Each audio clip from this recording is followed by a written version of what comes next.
কখনো কি মনে হয়েছে কিছু স্মৃতি আমাদের ছেড়ে যায় না, তারা ফিরে আসে গল্প হয়ে। এটাই মনের মেমোরি লেন, যেখানে প্রতিটি গল্প মনের এক টুকরো অনুভূতি।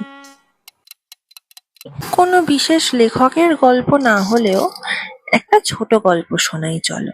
সে গল্পের নাম হলো বুদ্ধির প্রশংসা। এক রাজা একদিন রাত্রে বিচিত্র এক স্বপ্ন দেখলেন। স্বপ্ন দেখার পর রাজার ঘুম ভেঙে গেল। রাজা ঠিক করলেন সকালে ওই স্বপ্নের কথা সবাইকে জানাবেন। কিন্তু সকালে স্বপ্নে সে কি দেখেছিলেন তা ভুলে গেলেন। রাজা হতাশ হলেন।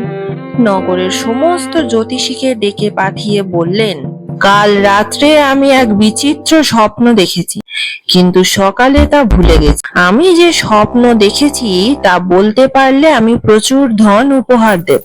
একথা শুনে জ্যোতিষীদের মুখ ফ্যাকাশে হয়ে গেল।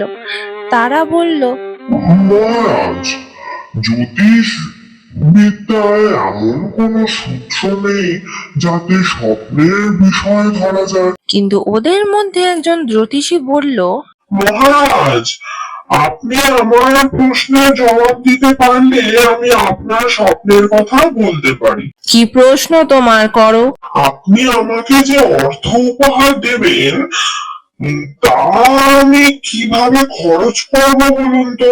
তা আমি কি করে বলতে পারবো?